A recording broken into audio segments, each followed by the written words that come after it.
Probably just blurry. Coming off a head cold. I had like a 4-day head cold. It took me out. Kids go back to school, and the first week they bring home some freaking disease. So I just finished this new car park. It's gonna be awesome. So now I can take this canopy when we get to winter. I'm gonna back in and then string it up high out of the way. Then I get to put the sled in the truck, and then my flat deck trailer is gonna slide back into here. Then I'm gonna build it out over the winter under cover, turn it into a toy hauler with a wood stove, and the sled can park in it and go camping. That'd be cool. Chicken coop. Chickens are all gone. I was really thinking if I could revive this into being a sauna again, but that is a tall order. It's nice in there. It's all cedar benches, and like nice sauna. Anyway, it's not the to-do list. I'm just going through my to-do list. What I'm doing here. So yeah, this trailer, I'm gonna build it out, make it all cool. I'm just running through fall projects. This is kind of an update for the channel. I haven't been very active on the internet. So these skis, I made them last year and then never finished them. I kind of just ran out of steam. I was really experimenting with like, I'm gonna be ski building in here, this would be awesome. And then it's just dust and a lot of labor. And I'm like, okay, it was a good push. I was really trying to make it happen. And I don't want to make it happen, so it's great. Anyway, I gotta get these base ground. Still gonna ski, these are basically done. They need some love. The epoxy didn't quite do what it was supposed to back there, but that's fixable. I didn't really like this edge. One of these was kind of ugly. This one, it's just, see that's, but epoxy can fill this in. So that's kind of minor, but that's where you're glad I'm not selling these darn things. Because you get these tiny little imperfections, which are just very, very difficult. Like as far as, it's just hard, I guess, as it turns out. I keep trying, I swear. And then this is bow. I was kind of getting in a bow building there a couple years ago. So this is a carbon fiber one. I stuck the string on. I remember this one needed some love because I basically over scraped it, made it too thin in the one section. So look, see the way it's bowing more here than here. It's bowing out, it means this is not enough wood. And it's starting to like check in there. So like this, if I yanked on this, it would pretty much probably break it. So that was another plan, is I got to come back here and reinforce this bow. Let's take this string off. It is rolling into fall time. I'm trying to make use of this shop before it ends. The shop's about to be dismantled and gutted, and I'm taking the roof off and building up a floor and running septic to it and turn it into a rental or a yoga rental studio or something. I'm converting this building. I'm doing attack mode. So I'm trying to get a few projects out of the way before the shop is disappeared. What else has happened? Oh yeah, I made a website. We'll go take a look at that. I made a bunch of websites actually, working on the digital empire. It's tough going. I work better here in the real world, as it turns out at this point. Yeah, the internet, huh? See this front end right there, these little checks, like, that's bad. So I was gonna throw some glass. I wish I had some carbon. I might go get some more carbon. I got this nice glass, but the glass really doesn't have the pop. Like, it's interesting in ski construction, feeling the pop, the carbon pop that's known in skis. You want that in a bow, I think, because I did a fiberglass bow and it just felt dead, had barely anything. But I got this other blank. See, this carbon's not, it's all freaking looking nice, but I haven't even cut the little notch, put a handle on it. I haven't even flexed this thing. I just had the idea of like somehow sistering it to this one. Have some sort of badass double. I don't know, that might be dumb. Cause I still want to go shoot these goats in Hawaii, actually. That'd be cool. I took a while off. After that dang Crow Creek race, that rhabdomyolysis was kind of no joke. That was like 2 years ago. It took like a year and a half to really get over it. But then it was like psychosomatic, because like I was like just gutless. Like, I mean, I basically had kidney failure or something. I was like just pissing blood. I should have gone to the doctor, but I'm an idiot. But then every race, like, I was out of gas. And then the following like 8-9 months later, I did this one race and I was out of gas. Just as I fell in flat. And I just stopped running for like months, 5 or 6 months, and then eased into it. But then with no intention of racing, just, as lifestyle. I was bummed. I literally was like pretending as if I had stopped running. And you realize it's like lifestyle. And then I started lifting weights of all things, just to do something different, which was good. It was a nice change. But lifting weights, you don't nearly get the satisfaction as like after a run. Like, it's funny. Yeah, running, you can be good at it or skilled or whatever that means. And it means something to you, or it means something if you're racing someone, like speed, whatever. But you can't, in the real world, day-to-day interactions, running fast has zero value, literally. Like, in terms of like ape freaking primate shit. Then you'll lift weights, and it's an instant noticeable, like, feeling more jacked. And then your social scene, not that my social scene's like blown up or anything, but just socially, you notice, like, it's like seriously, like, base, fucking male something. And I noticed it anyway. It was fun. But then trying to get back into running, I gained freaking 25 pounds.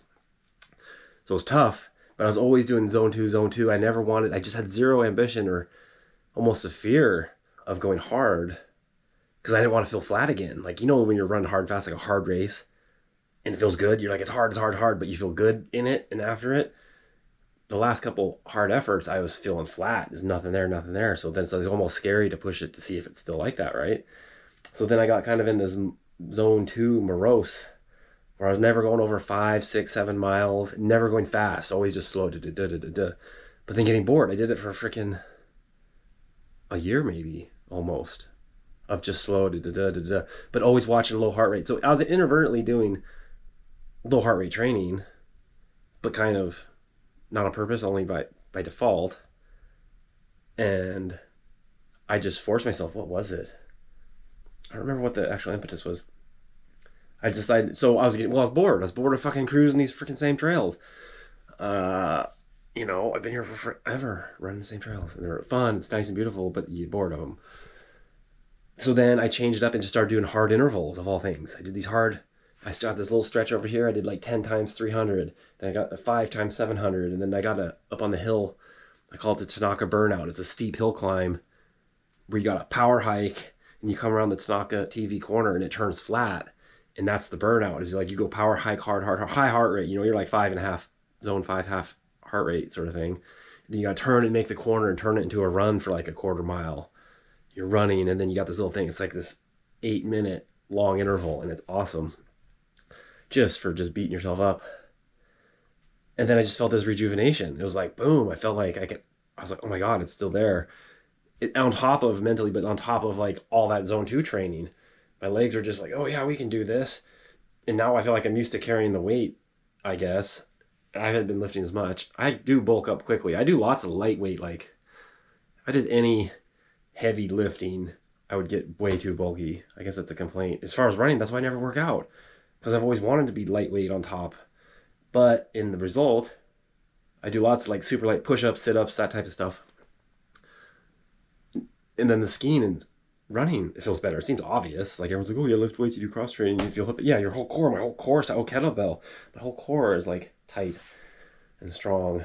And then you go back running, you're like, oh, it just feels good. And I'm 44. I gotta stay on top of this shit. You gotta keep it rolling. Gotta stay, use it or lose it. Hoy. What else? Maybe look at this website. So, welcome. We are doing a quick run through my little, internet empire I'm slowly building. So I put together this website, jakeyoungalaska.com.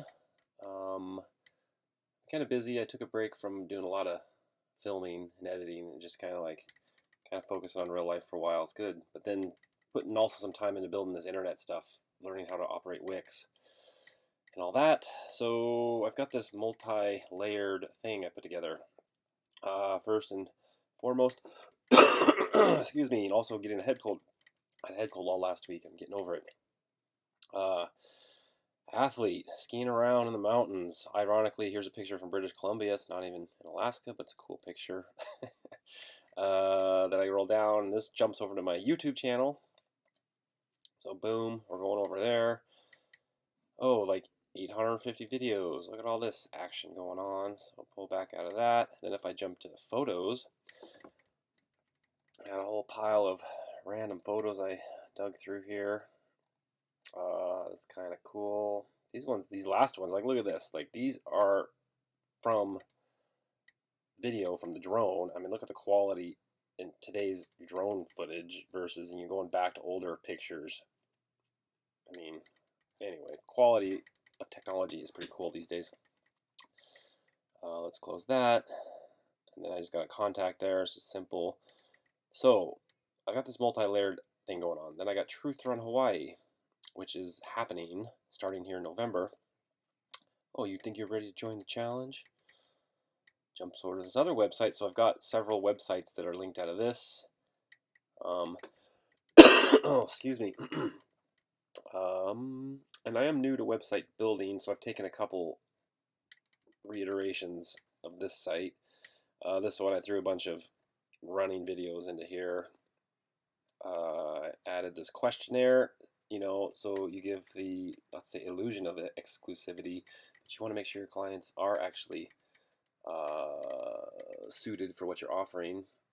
So I got a whole pile of questions in there, and I've had people filling that out, and it's super cool to see them answering them and telling me stuff. It helps me decide where to put them in my different groups. So we're like, I want to do that. Start now. Takes us over here. This might be the hardest thing you've ever done. Just remember, after this, everything will be easy back in the real world. And that's kind of my overall approach to life anyways. If you make the one thing the hardest thing, like, for example, if I were to go running today, which I might not because I'm kind of worn out from the last couple of days, but that's the hardest thing I'll do today would be to go running. So everything's easy. You just make your new hardest thing within your day. Everything's easy. It's just the natural, you create a juxtaposition and you're like, oh, these other things I thought were hard actually aren't not that hard.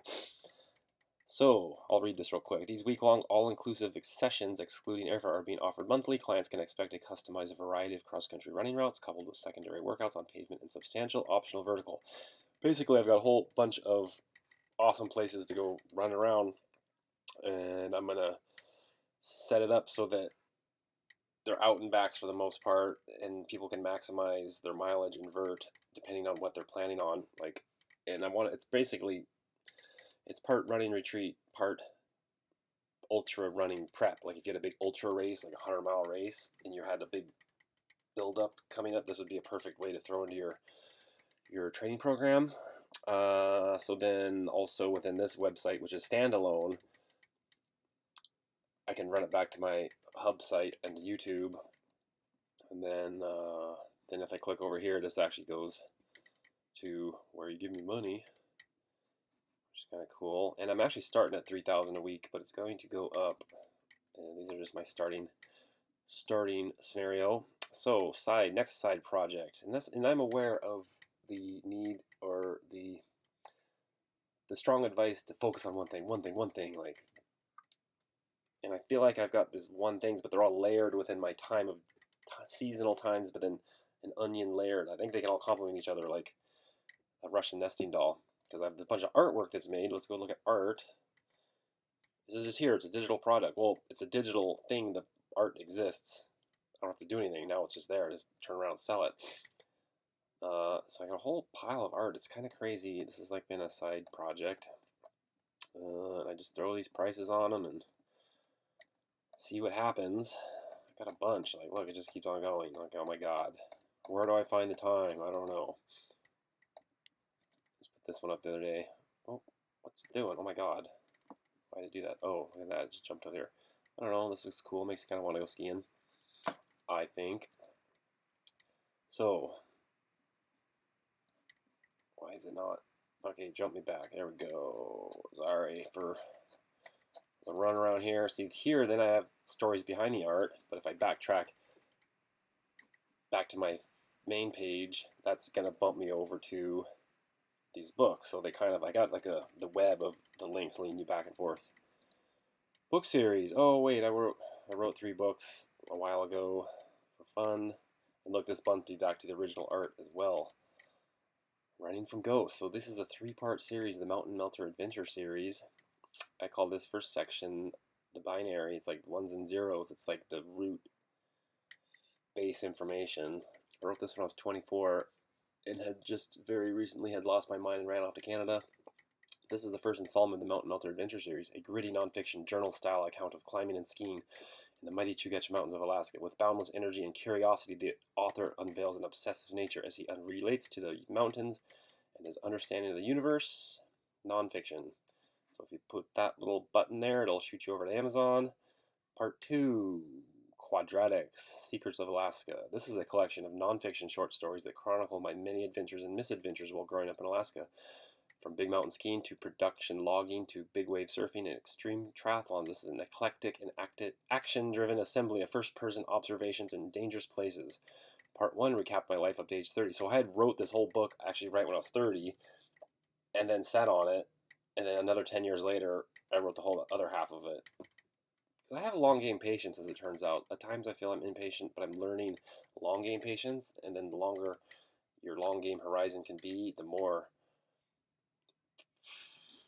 well, I don't know if you say the word profitable, but the bigger the projects can be, the longer you think about them. Politics and religion are thrown into the mix as I flee to Canada with my bride-to-be and come to terms with life outside of Alaska. Part 2 at age 40, so I'm 44 right now, as it includes many stories from my 30s. My family grows as we move back to Alaska. I may mature as an athlete, father, and provider as my wife and I explore the world with our 2 young daughters. This is also nonfiction. Part 3 is quantum, so I'm saying binary, quadratic, quantum, and it just kind of is the complexity, like it grows in complexity. And this last one is a fictional story, multiple stories, as told through, this is Starlight Over David, as told through an intricately woven tapestry of apparent disparate vignettes. Starlight Over David is a historical fiction that languishes in desperation and delusions of grandeur. And I wrote that, and it's what the book is, but it also thought it was funny because it feels like my brain as well, languishing in desperation and delusions of grandeur. I mean, is that just who I am? That's fine. It's good. I like it. Mystical encounters abound as David and his companions embark on a misguided mission that inadvertently merges with the story of an ancient entity whose actions have wreaked havoc on humanity for millennia. Basically, they run into the devil, and the devil's like, I've been doing all this shit, and like, I'm not going to do it to you now. So the book actually starts in like the 1300s and carries forth into the dystopian future, I think 2030, with 12 different storylines that interweave around each other to a point, and then it merges into a final storyline. Will David overcome all adversity and triumph in the face of evil, or will he be crushed by the weight of history and a predetermined fate? Fiction. So, but partly, I mean, it's historical fiction. It's fun. It's made up. A lot of good stuff in there. Let's backtrack. And then finally, the crowning glory, Elastique. So this one is fun. Elastique is a glacial flower mask. Oh, look, it's right here. That I have made because I'm such a beauty person, I suppose, but it's made out of glacial flower. This is actually really nice material. It's like foamy and cool, and it's glacial flower and aloe mixture, and it's a facial mud mask, and it actually works pretty good. Which is hilarious because it runs kind of a little different to all this other stuff, but also it has its own standalone website. Elastique, you know, it's Alaska, it's mystical, and it's elastic. Makes your skin elastic. So this is pretty fun building this. Just kind of doing it for the practice of building a business. There it's for sale, $39. Boom. Easy. So that's that. So I've got these 4 things. They're completely different business things. Each of them is completely different. And I have, let's say trouble. It's like, if I had endless marketing dollars, I would just be dumping money into Facebook ads and running to each of them. But it's a tough game of like, oh, I'm just blowing money, not making any money, and that whole thing. But yeah, so that's that.